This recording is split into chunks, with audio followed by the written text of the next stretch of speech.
مولانا مختار احمد مدنی حفظہ اللہ جو مدرسہ سراج العلوم کے شیخ الحدیث ہیں، ان کو دعوت دیتا ہوں آئیں اور اپنا خطاب پیش کروائیں۔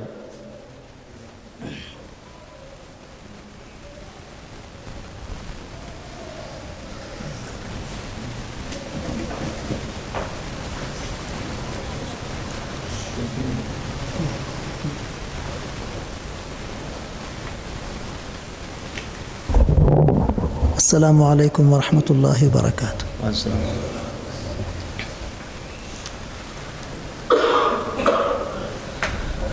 الحمد للہ نحمده ونستعینه ونستغفره ونؤمن به ونتوکل علیہ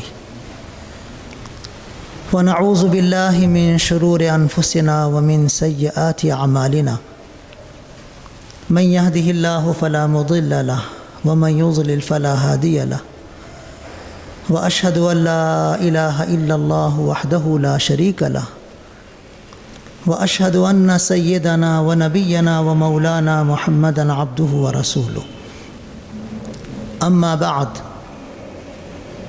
فأعوذ بالله من الشيطان الرجيم بسم الله الرحمن الرحيم ومن أحسن قولا ممن دعا إلى الله وعمل صالحا وقال إنني من المسلمين ولا تستوي الحسنة ولا السيئة ادفع بالتي هي أحسن فإذا الذي بينك وبينه عداوة كأنه ولي حميم وما يلقاها إلا الذين صبروا وما يلقاها إلا ذو حظ عظيم وإما ينزغنك من الشيطان نزغ فاستعذ بالله إنه هو السميع العليم وقال رسول الله صلى الله عليه وسلم إن من أحبكم إلي أحسنكم أخلاقا أو كما قال عليه الصلاة والسلام۔ قابل احترام صدر محترم،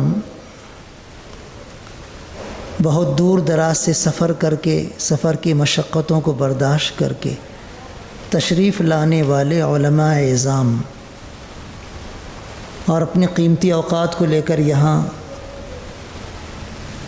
دین کی باتیں سننے کے لیے جمع ہونے والے معزز اور محترم حاضرین، میرے لیے سعادت ہے کہ میں آپ کے سامنے قرآن کریم کی ان مبارک آیتوں کی روشنی میں کچھ باتیں دعوت الی اللہ سے متعلق پیش کرنے کی جسارت کر رہا ہوں۔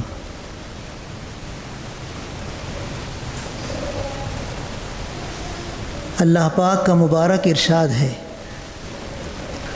اس شخص سے زیادہ بہتر کس کی بات ہو سکتی ہے جو اللہ کی طرف بلائے، نیک عمل کرے اور یہ کہے کہ میں مسلمانوں میں سے ہوں۔ اللہ کی طرف بلانا، جس کو ہم دعوت الی اللہ کہتے ہیں، یہ بہت ہی عظیم فریضہ ہے۔ قرآن کریم میں حضور اکرم صلی اللہ علیہ وسلم کو داعی کے لقب سے سرفراز فرمایا گیا ہے۔ اس امت کو یدعون الی الخیر کے لقب سے یاد کیا گیا ہے۔ ہم سب کا فریضہ ہے کہ ہم اللہ کی طرف بلائیں، ایمان والوں کو بھی، جو ایمان سے دور ہیں ان کو بھی۔ لیکن ایک بہت اہم نصیحت اللہ نے ان آیتوں میں دین کی دعوت دینے سے متعلق بیان فرمائی ہے، جو ہمارے پیش نظر ہمیشہ رہنی چاہیے۔ اللہ پاک نے ارشاد فرمایا کہ برائی اور بھلائی یکساں نہیں ہو سکتے، تم برائی کو بھلائی سے دفع کرو، تو تمہارا جو آج جانی دشمن ہے وہ تمہارا جگری دوست بن جائے گا۔ اور یہ اہم صفت انہی لوگوں کو ملتی ہے جو صبر کرنے والے ہیں، جذباتی نہیں ہیں، مشتعل مزاج کے نہیں ہیں، ٹھنڈے دل و دماغ والے، قوت برداشت والے، تحمل مزاجی والے ہیں۔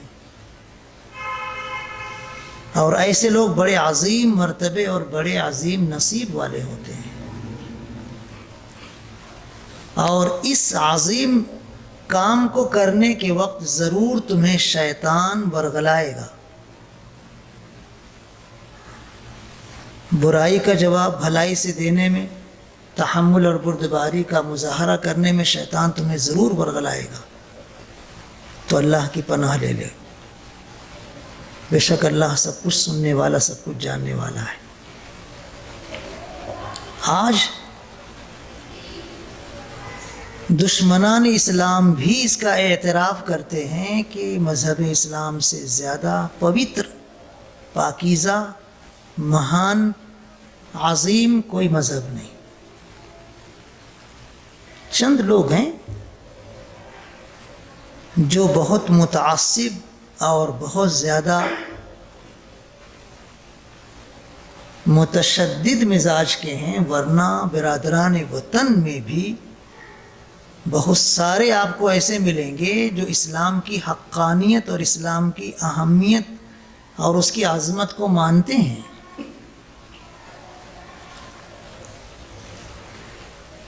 ہمارے اپنے شہر کا ایک پروفیسر مدرسے میں آ کر کہتا ہے کہ میں اپنے آشرم سے نکلتا ہوں مسجد آنے کے لیے، اور مسجد آ کر میں نماز پڑھتا ہوں۔ میرے اور بھی آشرم کے ساتھی ہیں، وہ کہتے ہیں کہ ہم بھی نماز پڑھنے کے لیے چلیں گے، وہ بھی آتے ہیں۔ ابھی اسی ہفتے میں چند برادران وطن کہنے لگے کہ فلاں وقت فلاں مسجد میں ہم گئے تھے، باقاعدہ ہم نے نماز ادا کی۔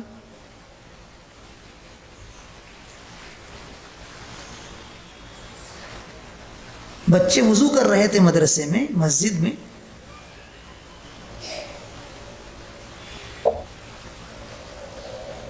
برادران وطن میں سے چند احباب موجود تھے، بچوں کو وضو کرتے دیکھنے لگے، کہنے لگے کہ یہ بچے وضو کر رہے ہیں، ان کو کبھی کرونا نہیں ہو سکتا۔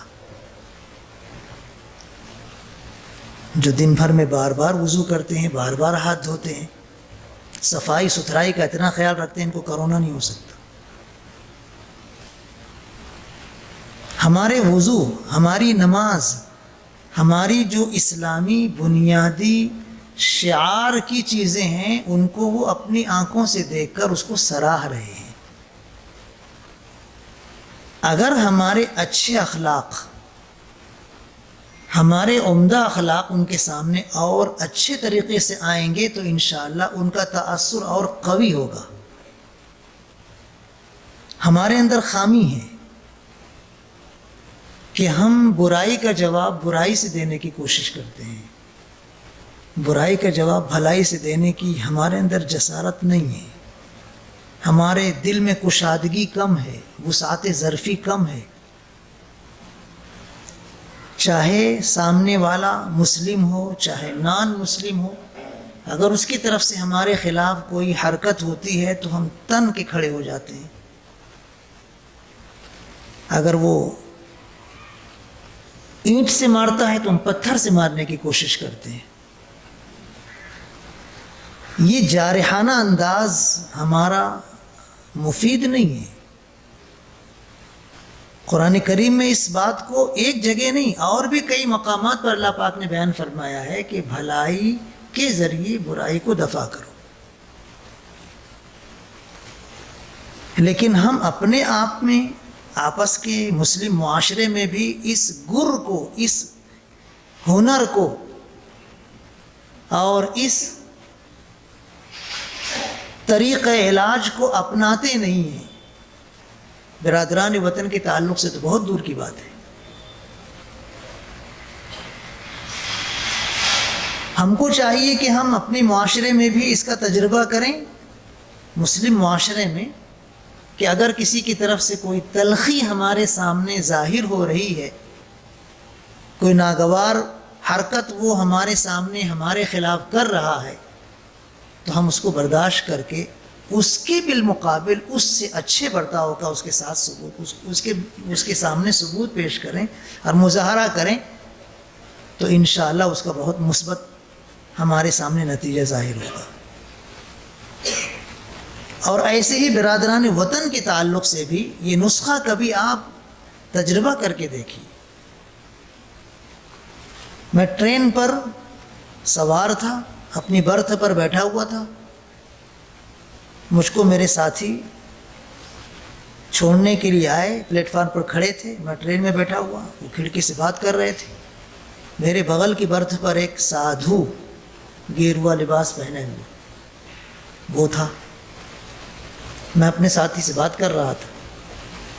وہ سادھو جیب سے 1 روپیہ نکال کر باہر جو ہمارے ساتھی کھڑے تھے ان سے کہنے کا، ملا جی یہ 1 روپیہ لیجئے، وہ پان کا اسٹال ہے، وہاں سے میرے لیے ماچس کی ایک ڈبی لا دیجیے.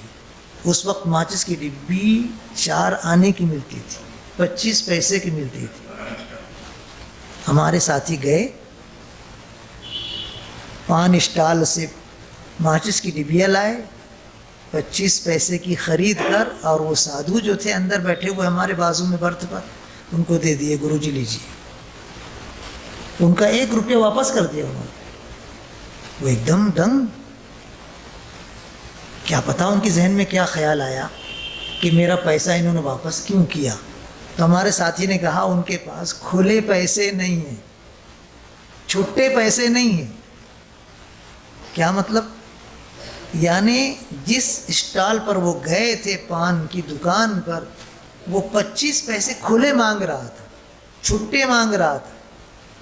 تو وہ ہمارے ساتھی آ کر عذر پیش کر سکتے تھے، گرو جی یہ لیجیے پیسے کھلے دیجیے تو میں لاتا ہوں. کھلے پیسے اس کے پاس نہیں ہیں. وہ اپنی جیب سے 25 پیسے نکال کر اس کو دیے، اور اس سے ماچس کی ڈبی خرید کر لائے اور اس سادھو کو دیے، اور اس کا 1 روپیہ بھی واپس کر دیا. وہ سادھو اتنا متاثر ہوا. ٹرین چلنے کے بعد وہ تو چلے گئے سلام کر کے، مصافحہ کر کے. بھساول آنے تک وہ سادھو میرے آگے جھکا رہا. نماز کا وقت ہوتا تھا برتھ خالی کر دیتا تھا، کھانے کا وقت ہوتا اپنا توشہ میرے سامنے کر دیتا تھا، سونے کا وقت ہوتا تھا اس کو سونا نہیں، بالکل برتھ خالی کر کے اوپر چلا جاتا تھا. پورا جب تک میں ٹرین سے اترا نہیں، وہ میرے سامنے سراپا مجسم اخلاق بنا رہا، اور اس کی زبان سے جملہ نکلا کہ تمہارا ساتھی بہت مہان ہے. وہ عذر پیش کر سکتا تھا، لیکن 25 پیسے اپنے خرچ کر کے وہ میری ایک ضرورت کو پوری کیا. بہت عظیم اخلاق. 25 پیسے میں اس نے اس کا دل جیت لیا. حسن اخلاق بڑے طاقت اور قوت کی بات ہے. آج ہمارے اندر بہت بڑی کمزوری ہے. عوام کے طبقے میں، خواص کے طبقے میں، علماء کے طبقے میں، ہر طبقے میں اس کا فقدان ہے کہ ہم اچھے اخلاق کا مظاہرہ نہیں کر پا رہے ہیں. اگر ہم اچھے اخلاق کا مظاہرہ کریں گے تو انشاءاللہ ثم انشاءاللہ یہ جو برادران وطن آج جو ہم کو اپنے درمیان ایک کانٹا سمجھ رہے ہیں، ہم کو نکال کر پھینکنا چاہتے ہیں، انشاءاللہ ثم انشاءاللہ وہ ہم کو گلے لگائیں گے. قرآن کہہ رہا ہے نا، ادفع باللتی ہی احسن فاذا الذی بینک وبینہ عداوۃ کأنہ ولی حمیم. قرآن اللہ کا کلام، اس سے سچا کلام اور کون سا ہو سکتا ہے؟ اللہ پاک فرما رہا ہے برائی کا جواب برائی سے مت دو، برائی کا جواب بھلائی سے دو. تو اس کا اثر یہ ہوگا کہ جو تمہارا دشمن ہے وہ تمہارا دوست بن جائے گا، تمہارا ہمدرد بن جائے گا، تمہارا بھائی خواہ بن جائے گا. آج برادران وطن کی طرف سے ہمارے مقابلے میں تشدد ہی تشدد سامنے آ رہا ہے. یہ تو نگیٹو ہے، یہ تو سیاہ ایک پرتو ہے. سیاہ رخ ہے، لیکن ہمارے ملک کے نہ جانے کتنے ایسے برادران وطن ہیں جو ہمارے بارے میں اچھا گمان رکھتے ہیں۔ ابھی آپ کو حیرت ہوگی، مدرسے میں اسی سنیچر کو ایک برادران وطن میں سے ایک صاحب آ کر کہنے لگے میں آپ کے ودیارتھیوں کو ناشتہ کرانا چاہتا ہوں۔ ابھی اسی سنیچر کی بات ہے، اس نے کہا میں آپ کے ودیارتھیوں کو ناشتہ کرانا چاہتا ہوں۔ کتنے ودیارتھی؟ میں نے کہا 450۔ کوئی بات نہیں، میں 500 لوگوں کا ناشتہ لاتا ہوں۔ 450 آپ کے ودیارتھی ہیں، آپ کے جو ٹیچرس ہیں وہ بھی رہیں گے، ہم بھی رہیں گے، آپ بھی رہیں گے۔ 500 لوگوں کا ناشتہ اس نے لایا، 500 لوگوں کا، اور مزید اس نے گفٹ ہر طالب علم کے ایک قلم لایا۔ ہمارے اپنے شہر کا ایک ایسا شخص جو ہمارے مذہب کا نہیں ہے، ابھی اسی سنیچر کو مدرسے میں وہ سارے آئٹم ٹیمپو پہ سجا کر لایا اور اپنے ہاتھوں سے اس نے بچوں کو کھلایا اور خوش ہوا کہ میرا آپ نے ناشتہ قبول کیا۔ ہم نے بھی اس کو گفٹ دیا، قیمتی قیمتی تحفے دیے، تو وہ ایسے لے کر اپنے سر پر رکھ لیا کہ یہ تحفہ آپ کا بہت عظیم ہے، میں اس کی قدر کرتا ہوں۔ عطر کا باکس تھا، جوڑی کپڑے تھے، غالیچہ تھا اور کچھ تحفے تھے، ہم نے دیے، بیچارہ سر پر رکھ لی۔ کلاسوں میں وہ جا کر دیکھا بچے حفظ کر رہے ہیں، قرآن یاد کر رہے ہیں۔ اس نے پوچھا یہ بچے کتنے دنوں میں قرآن یاد کرتے ہیں؟ ہم نے کہا 3 سال لگ جاتے ہیں عام طور پر، کوئی 2 سال میں کر لیتا ہے، کوئی 1 سال میں کر لیتا ہے، کوئی بہت ذہین ہوتا ہے تو اور جلدی کر لیتا ہے۔ اور یہ جو عربی پڑھ رہے ہیں، ہم نے کہا اس کے ساتھ ان کو مراٹھی بھی پڑھائی جاتی ہے، ہندی بھی پڑھائی جاتی ہے، انگریزی بھی پڑھائی جاتی ہے، اور ان کو کمپیوٹر بھی سکھایا جاتا ہے، ان کو سلائی کلاس بھی ہے ان کے لیے۔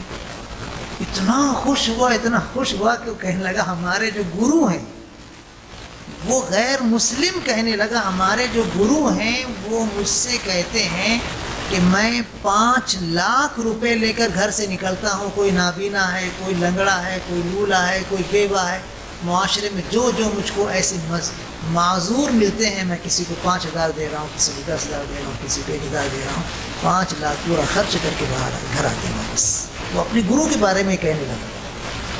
ایک مذہبی پیشوا اس معیار کا سخی، اس معیار کا خدمت گزار ہمارے ملک میں ہے، ہمارے شہر میں، اور ایسے برادران وطن ہیں۔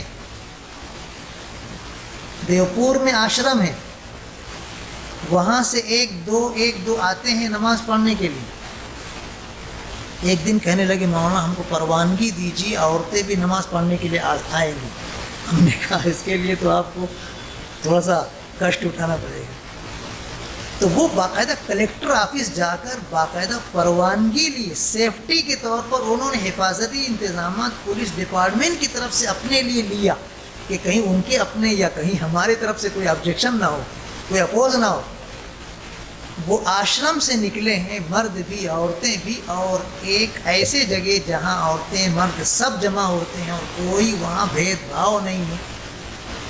عورتیں بھی آتی ہیں، مرد بھی آتے ہیں، مسلم بھی آتے ہیں، غیر مسلم بھی آتے ہیں۔ وہاں انہوں نے باقاعدہ جماعت سے نماز ادا کی، جماعت سے۔ یہ ہمارے اپنے شہر کی یہ رویداد اور رپورٹ ہے۔ ابھی تو آپ اخبارات میں سن رہے ہیں نا کہ جمعہ کی نماز پڑھنے کے لیے جگہ نہیں ہے تو دوسری قوم کے لوگ اپنے مذہبی مراکز کو کھول دے رہے ہیں کہ آئیے یہاں نماز پڑھ لیجیے۔ یہی صورتحال دوسرے مذہب والوں کے دلوں میں بھی پیدا ہوگی انشاءاللہ۔ شرط یہ ہے کہ تھوڑا سا ہم اپنے آپ کو سنواریں۔ ہم حضور اکرم صلی اللہ علیہ وسلم کی امتی ہیں۔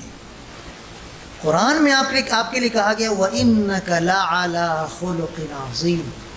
کتنی بڑی شہادت ہے اللہ پاک کی حضور اکرم صلی اللہ علیہ وسلم کے لیے۔ وَإِنَّكَ لَعَلَىٰ خُلُقٍ عَظِيمٍ۔ وہ بلند اخلاق ہمارے اندر بھی آنے چاہیے۔ ہم انہی کے امتی ہیں، انہی کے نام لیوا ہیں، انہی کے دامن کو مضبوطی سے تھامنے والے، انہی کے نقش قدم پر چلنے والے، انہی کی محبت اور انہی کی اطاعت کا دم بھرنے والے۔ غیر مسلموں جو شاعر ہیں ان کے اشعار سنیے کیسے عجیب عجیب۔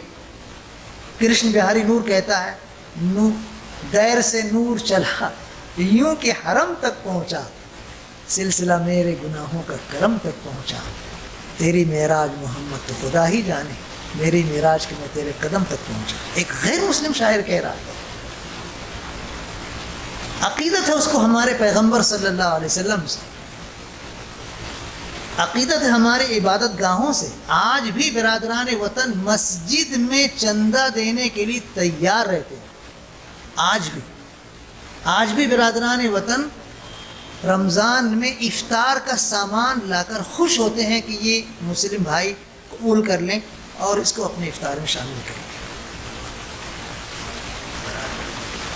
ہماری زمین سنگلاخ نہیں ہے, ہمارا وطن ابھی بھی زرخیز ہے, ہمارے ملک کی مٹی ابھی بھی نم ہے, اس میں صلاحیت ہے. ہم تھوڑی سی محنت کریں اپنے آپ پر, اپنے معاشرے پر, اور پھر اچھے کردار کو پیش کریں ہم برادران وطن کے سامنے, تو انشاءاللہ ثم انشاءاللہ ہمارے مذہب کی جو عظمت ہے اور ان کے سامنے واضح ہوگی, اور جو رکاوٹیں ہیں نا ایمان کی راہوں میں, انشاءاللہ وہ رکاوٹیں دور ہوگی. اللہ کرے یہ باتیں دلوں تک پہنچ جائیں. مجھے ابھی پنچایتی مسجد میں آج تفسیر کا دن ہے, مجھے وہاں تفسیر کرنی ہے. میں نے اپنے کرم فرما علماء کرام سے معذرت کی تھی کہ مجھے عشاء میں پنچایتی مسجد میں حاضر ہونا ہے. سنیچر, اتوار, پیر, یہ 3 دن اور جمعہ 4 دن مجھے 4 مسجدوں میں تفسیر ہے, حدیث ہے اور فقہ ہے, اس کے حلقے ہوتے ہیں, وہاں جانا رہتا ہے.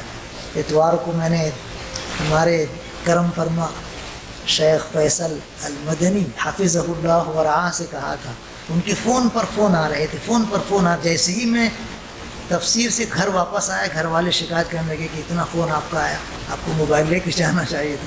لیکن موبائل میں لے جاتا ہوں تو ڈسٹرب سا ہو جاتا ہوں, بیان کرتے کرتے اگر موبائل کی بیل بج جائے یا اگر وہ ہم وائبریشن پر رکھا ہو تب بھی تو ایک بے چینی سے ہو جاتی ہے, جو ذہن ایک مرکوز ہوتا ہے وہ ہٹ جاتا ہے. اس لیے میں موبائل رکھ کر گیا تھا. جیسے ہی میں آیا تو میں نے وہاں سے کانٹیکٹ کیا اور معذرت پیش کی کہ میں فلاں جگہ تھا, تو انہوں نے بہت دعائیں دی, ماشاء اللہ بہت دعائیں دی. مجھے بہت خوشی ہوئی, یقین جانی مجھے بے انتہا خوشی ہوئی.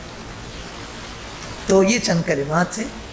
اللہ پاک ان علماء کے آنے کو قبول فرمائے, ان کی مشقتوں اور قربانیوں کو اللہ پاک قبول فرمائے. یقین جانو ہم ان کی قدر نہیں کر پا رہے ہیں. یہ علماء وہ ہیں کہ ایک ایک ان میں سے عالم دین کو سننے کے لیے لاکھوں کا مجمع بے چین رہتا ہے. ہم نے ان کی قدر نہیں کی. بہرحال آپ لوگ تشریف لائے اپنا قیمتی وقت نکال کر. اللہ پاک آپ کے آنے کو بھی قبول فرمائے. آمین. وآخر دعوانا الحمد للہ رب العالمین.